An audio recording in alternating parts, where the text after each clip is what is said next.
Hello and welcome. In this video, I am going to be responding to a comment made by a viewer against one of my videos. And the particular comment goes as follows. What other patterns and brands do you find elegant when it comes to tableware content? I'll essentially be updating my first dinnerware video. I'm Anesu Sagonda and I produce educational luxury content for anyone after the finer things, whether you're new to money and wanting to learn how to navigate the terrain, or you're young and starting out in life and wanting to reap the benefits of buying better quality from the get-go, or you're into luxury but you want to focus more on high quality under the radar brands, then my content is geared towards you.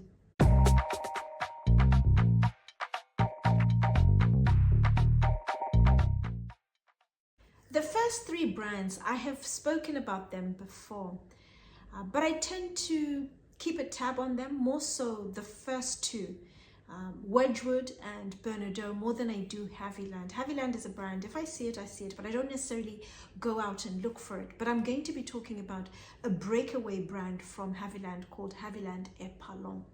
But the first two brands, Wedgwood and Bernardaud, I particularly like. They are arguably the most popular, or amongst the most popular brands when it comes to their respective countries. If you were to ask somebody who is fanatical about British ceramics to name some of the most popular, most well-known brands, Wedgwood would invariably come up alongside brands like Royal Doulton, Royal Worcester, for example. I personally really like Wedgwood. I like the fact that it's a heritage British brand. I like the versatility of their designs. They have a good mix of traditional as well as modern designs. And they have a number of concessions in London, and I'll pop in maybe 2, maximum 3 times a year, depending on if time permits. But they have a fairly sizable concession in Harrods where they have a good selection of their styles. If you ever want to see as much as possible in London, Harrods is a great starting point, and I'll always go there at least once a year, try and find a manager on the floor and just find out what's going on, what's working, what's popular, what's selling well, just get a feel of what's happening with the brand. And a number of designs were pointed out, but 3 stood out. The first is the wild strawberry. I'm somebody who was weaned on tea. I like tea. I drink copious amounts of tea. I like the whole concept of afternoon tea. I like the fact that as a child, when I was younger, after school, I'd come home and have tea and cake around 4 p.m. And it's something I still do now. And because I really like tea, the whole idea of a fine bone china tea set really appeals. I think it's a must if you're fanatical about tea. And I like the wild strawberry because it's a more traditional design. I like the fact that it's pretty, it's feminine, it's pink. It's your typical tea service design, I would consider. I just like the light-hearted nature of that particular collection. But I also like and rather prefer a new style that they have called the hummingbird. It's a more mature, more elegant take on a floral design. I think there are even birds in the picture as well. And I like the fact that it's primarily a tea set, a tea service design, but they also have ornamental vases as well, and fairly sizable ornaments and also vases within the hummingbird collection. But they do have basic dinnerware pieces. Think, for example, a dinner plate, soup bowl, a side plate, for example, but the focus is very much on tea service. You also have the tiered cake stand, which I think is pretty, but just a mature tea service. And then the third style is a heritage style you will find in Wedgwood, which they have had since 1874, design that was introduced then, and it's the Florentine design, and it comes in a whole raft of different colors, whether it's yellow, red, green, but at the moment they have it in turquoise, and I like the turquoise. It's a little different. It's not a color you see a lot of, and so that really stood out. I like the design itself. It is fairly standout, but I like the turquoise take of the design. I think that's the most beautiful of all the colors that I've seen. And then the second brand is Bernardaud. Bernardaud to me is one of the trailblazing, one of the most innovative brands when it comes to porcelain. They're pretty much a brand that dictate the pace and the tone when it comes to craftsmanship, the high quality of the materials that they use. And they have a huge selection of products, which I only got to appreciate a few weeks ago when I was in Paris, and I made it a point to go and visit their store in Paris. It's located just off Rue de Faubourg Saint-Honoré, very close to the end where Hermès is, and it's on Rue Royale. And if you're somebody who's into high-end tableware, I would highly recommend a visit. You have Christofle, Bernardaud, Haviland on the other side. You also have Lalique, you have Jaune de Chrome, JL Coquet, Odiot, which I'm also going to talk about in this video. And they're all located on Rue Royale. And it's an absolute feast for the eyes because the stores do have a fairly sizable selection of the products that they produce. But with Bernardaud, I went to get a better understanding of the sheer breadth and depth of the products that they have in their store. Fairly big store, I really like that. I spent a lot of time in there, and I was totally indulged by the staff. Right at the end of the showroom, you have a really cozy room with a good chunk, not all, but just a good chunk of the different designs that they produce. And you just get a good understanding of just the craftsmanship, the handwork that goes into some of their designs. And you can spend ages just poring over them. You can get plates that are custom made. A lot of restaurants, hotels will commission plates as well. So you'll see designs you may have seen in restaurants in Bernardaud. And then in the main part of the showroom, all the other products, whether it's decorative plates, vases, ornaments, jewelry made from porcelain. And then they also have a little section with candles and also lamps, which I really like, and they really stand out. Made from porcelain, and you have the designs etched into them, and then you have the light bulb underneath. And they cost about 160 euros. And I thought that was a very good price, considering what you're getting, the level of craft that's gone into etching the designs in the porcelain. Absolutely beautiful. But what really stood out and totally took my breath was when I went in, they had a new design that came out in time for Paris Fashion Week, a few weeks before Paris Fashion Week. And it's a collection called the Augusta. And when I went in, they didn't even have prices for it. But what stood out was just the design. Absolutely stunning. What I liked was the fact that it was the mixing of a very bold color gold, but because it's a fine bone china, you got the muted take of the gold. It sank in, so it wasn't as outstanding, as dazzling. And it looked a lot more elegant, fused in with the green. And I like the different designs, the different design options you have. You had the charger on the bottom with the full design, and then you had different takes just around the edge. And I thought, oh my goodness, this is absolutely stunning. I don't entertain to a very high standard, but if you're somebody who did, this is something that would really stand out for the right reasons. It's elegant. It's absolutely beautiful, well made. I would recommend hand washing something like this, although they did mention you can dishwash it. I wouldn't risk it. But I just thought the design was absolutely stunning. And what I also liked was the fact that it was incredibly versatile and it could be mixed with a more traditional design. And you have the charger on the bottom and the traditional design on top. And you're looking at a price of about 115 euros for a dinner plate. And then the third brand is Haviland, but a breakaway from Haviland called Haviland et Parlon. Haviland was first started in 1835 by William Haviland, and he started the brand with his 5 sons, and he was importing earthenware, porcelain into New York. And in 1839, he sent 2 of his 5 sons, Robert and David, to France to look for suppliers. Both ended up staying in France, and David opened his own factory in 1842. And then a few years later, in 1924, Robert's great-grandson opened a factory, Robert Haviland Limoges, and then a few years later changed the brand to Haviland et Parlon when he started working with his business partner Camille Parlon. What I like about this design is in 2020 it was taken over by 2 young ladies, 2 sisters, Marie Amélie and Marie Caroline Gullo.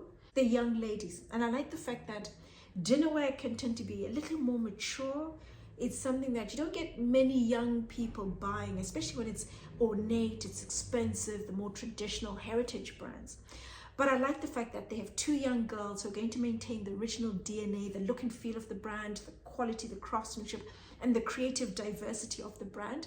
But they're just going to infuse young, dynamic, fresh eyes and blood and just reinvigorate the brand. And I hope open it up to a much younger audience. What I really like about Haviland and Parlon, and what stood out and what actually got the brand on my radar, was their most iconic design. It's the Syracuse, and it comes in a number of colors. I first spoke about it in my Barbie inspired dinnerware video, which I'm going to attach above, and it was the pink take, which I wasn't particularly bowled over by, but it was perfect for the Barbie theme. But what I particularly like are the taupe and the green take of the Syracuse. Absolutely beautiful. And you're looking at a price of about $210 US a plate, and this is before tax. But I think it's absolutely worth it. The design, the colors, they work incredibly well. And of course, you can mute them down or really dress them up depending on the other plates you incorporate in the collection, whether it's just cream plates, for example, or play off the other colors, whether it's the green or the taupe, for example. You have options, but I like the Syracuse. I think it's absolutely exquisite, and I like the fact that they have young ladies in the brand, running the brand since 2020, and that'll just help open it up to a younger audience. The next three brands are all new on my radar. The first is Brazilian brand Tania Bulhões. I stumbled upon this brand in Rio de Janeiro in Brazil, and I was walking through Leblon Mall. I'd gone to take a look at local luxury fashion, jewelry, homeware brands. Saw a lot of brands, homeware brands focused on bed, bath, table linen, for example. And then as I was leaving the mall, working my way down from the top floor, I saw Tania Bulhões. And what attracted me to the store, apart from the dinnerware, of course, was the colors. I noticed South Americans are very similar to Southern Africans in that we really like bold, bright, vivid, bold colors. And there was an abundance of it in the Tania Bulhões store. Walked in, front wall, a lot of porcelain that was made in Limoges. And you could see the Western influence, a lot of the traditional designs, modern designs, very similar to a lot of the brands that I talk about, fruit, floral, finery inspired designs. And then in the body of the store, I noticed a number of settings, but two stood out.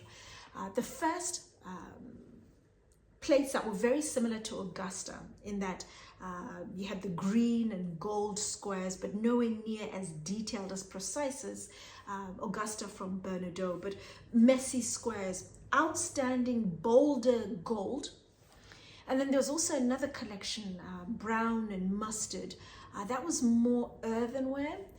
And that was interesting. I'd never seen anything like that. And I liked being in the store, talking to staff, even though my Portuguese was incredibly limited, we're able to sign, but just interesting seeing dinnerware in a different culture, different country, different vibe, different interpretation. I really enjoyed the experience. I look forward to exploring dinnerware from other non-European countries.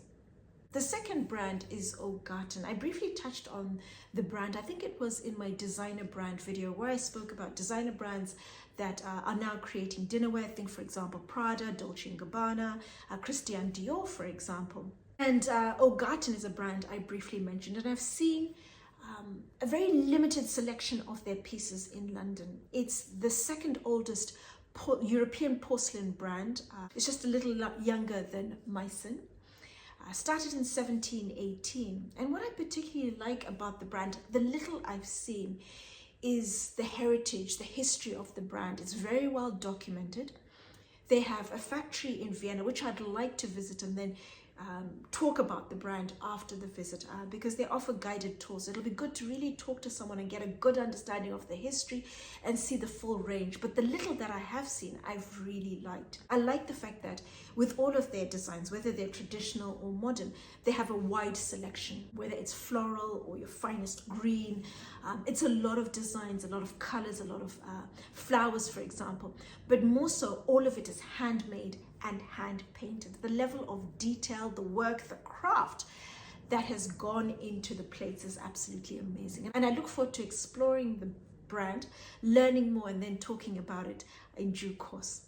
The final brand is a brand I have been stalking for the last 3 years, and I've only ever come across their pieces in top-end fine dining restaurants. The first time was 3 years ago, where I first encountered the brand in an elegant, fairly cozy residential restaurant in London called Five Fields. And then the last couple of times was in the last 3 months, both in fine dining restaurants. The first, Petrus by Gordon Ramsay in London. And then recently in the Samling restaurant, located in the Samling Hotel. And the Samling Hotel is an incredibly stylish hotel that's located in the north of England in the Lake District. And it's a hotel with original artworks adorning the walls. Think of Matisse, Picasso, Chagall, Miro, for example. And the restaurant, everything has been very well thought out, put together. The service was very confidently delivered. And I remember just before dinner started, trying to look under the plates just to confirm, is it JL Coquet? And JL Coquet is a French brand based in Limoges, owned by another French brand also based in Limoges called Jaune de Chrome. Their styles are incredibly different, but absolutely exquisite. JL Coquet is a lot more focused on using just typically plain porcelain in varying hues of white, creamy color. Either plain with a rim, a gold rim around it, or some sort of detail around the rim or design. Their most iconic is the hemisphere. And then Jaune de Chrome, which owns JL Coquet, and they bought the brand to ensure that they have a consistent supply of porcelain. Jaune de Chrome, their plates are exquisite. You will not see anything like what they produce in the market. How the plates are made is they mix natural pigments of color, varying colors, different colors, single colors, multiple colors. They mix together with the glaze that's then typically used to glaze the top, give the plates the shine. But the natural pigment of color is mixed with the glaze, and then it's sprayed onto the plates and then placed in the oven. And then you get a reaction. The colors react and literally explode onto the plate, and the unique designs are created. So you're never going to get a design that is the same on any two plates. It's always going to be unique. And you have different variations. Either they have the reaction sprayed on the entire plate or around the rim, or there's a design that's created. That is the signature look. And the two are very distinct, and they're kept distinct. In terms of prices, for Jaune de Chrome plates, you're looking at a price of about 100 euros and above, depending on how intricate the design is.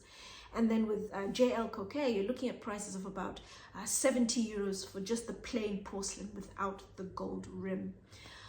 I particularly like their most iconic style, the hemisphere, which is what I've seen in a couple of the restaurants. But what I also like is they do commission work and create pieces that are custom made. And a lot of restaurants will commission custom pieces. So you'll never see a lot of their pieces out and about replicated in different restaurants. You will start to pick up on their signature look, signature design, for example, but you'll find a lot of restaurants will have their own unique pieces created. But I think I'm starting to appreciate JL Coquet, so I'm able to spot JL Coquet in a number of restaurants, but it does overlap a little with Bernardaud. But I know with time I'll be able to tell the difference between the two, but the pieces are absolutely exquisite. Also in the showroom, they currently have pieces from a collaboration with Thomas Bastide, the creative director at Baccarat, and he has created a tea set, a decor tea set, very avant-garde, to use a fashion term, but again, it's decor, it's outstanding, it's unique. And it's a collection called Reeve, which you'll see in the showroom. And then also within the same group of JL Coquet, Jaune de Chrome, and also a third group is Odiot. And Odiot is a brand I've spoken about in my cutlery video, which I'm going to attach above. And it's the only brand I'm aware of. I'd really like to know if there's any other brand in the world that produces, the entire collection is made either of sterling silver and gold, or just sterling silver. Their pieces typically start from about 800 euros a piece for just the sterling silver, and go up to well over 1,000 euros particularly for the pieces where they have gold added and depending on how intricate the design is. Odiot is an absolutely amazing brand, and I look forward to talking more about the brand and just going through some of their ranges that are incredibly richly storied later on in the year, because there are a couple of other brands I've discovered in France and I'd like to take a look at. They are also offering sterling silver cutlery, different designs, therefore infusing a bit more variety in that top space. But that's a small selection of brands, patterns that I like, that I think are elegant at the moment. I will be releasing another video focused more on stoneware, earthenware, of brands and patterns that I like, because there's quite a sizable selection. I thought, let me split the video up and split it according to the material that I'm talking about. As always, any thoughts, any questions, let me know in the comments down below.